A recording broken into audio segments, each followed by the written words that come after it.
Welcome welcome welcome. তো চলে যাচ্ছি, এটা হচ্ছে বারিয়ারহাট। শাকিল ভাই চলে যাচ্ছে।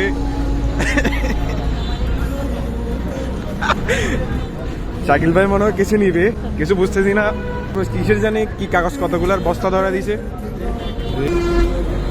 এগুলা কি সবাই জানে।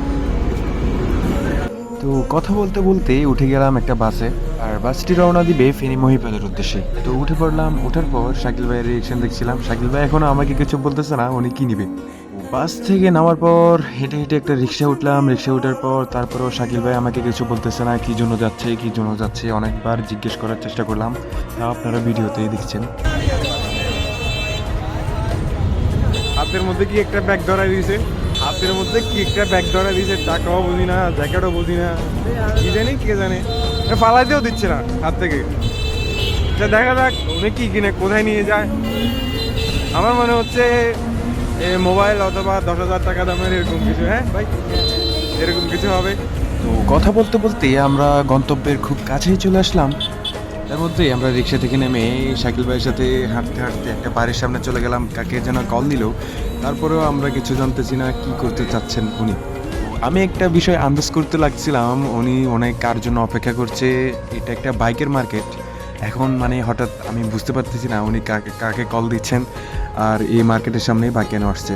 আর এসে এই মার্কেটটাতে পুরোটাই বাইকের পার্টস এবং বাইকের সামানা পাওয়া যায়। আর এতগুলো টাকা উনি কেন নিছে তা এখনও বুঝে যাচ্ছে না উনি কি নিতে পারে। চলেন দেখতে থাকি উনি কোথায় যায়। যাকে কল দিছে উনি একটা জায়গায় যেতে বলেছেন, তাই ওনার পেছনে পেছনে যাচ্ছি। তো এখনও বুঝতে পারতেছি না উনি কি নিতে যাচ্ছে। আর এটা হচ্ছে যেখানে হাঁটতেছে, এটা হচ্ছে ফেনী।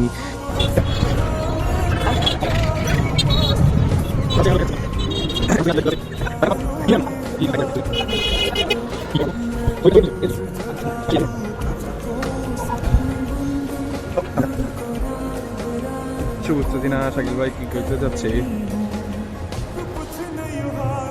ভাই কাল্লা ওয়েট করে নাকি?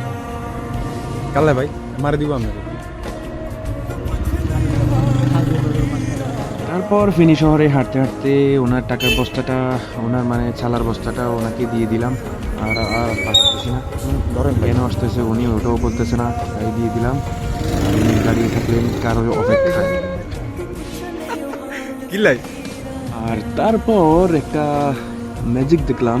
তারপর একটা R15 ভার্সন 3 একেবারে নতুন কন্ডিশনের সেটা আসলো, আর শাকিল ভাই তার পেছনে পেছনে চলে গেল। কি চলতেছে এখনো কিছু বুঝতেছি না, মনে হয় উনি কারবার একটা ঘটাবে।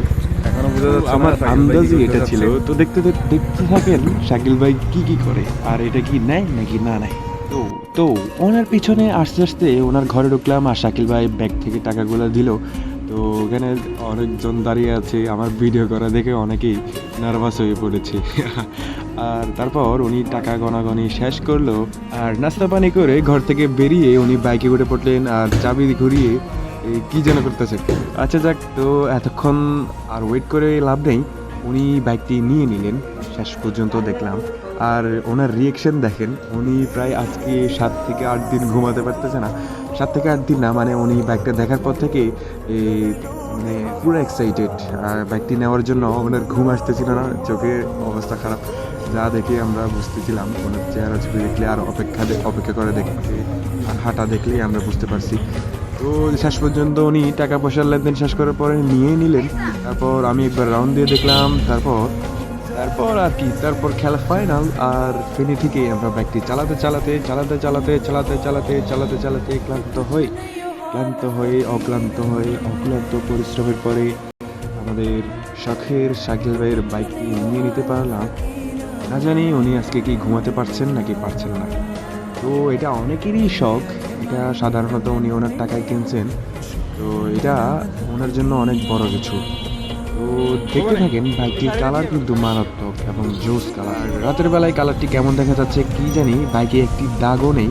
তো বাইকটি দেখার সাথে সাথে কারো পছন্দ হয়ে যেতে পারে, কারণ এটি একটি ক্রাশ আর অসাধারণ লুকিং দেখতে। মাশাআল্লাহ, ওনার সাথে মানিয়েছে ভালো। তো বেশি কথা বলে লাভ নেই। আশা করি ওনার বাইকের ভিডিও আস্তে আস্তে দেখতে পারবেন। তো আমি এগুলাতে আগবান দিয়ে বলে লাভ নেই। আশা করছি ভালো থাকবেন, সুস্থ থাকবেন। আসসালামু আলাইকুম। বাইকের তেল নেবেন নি?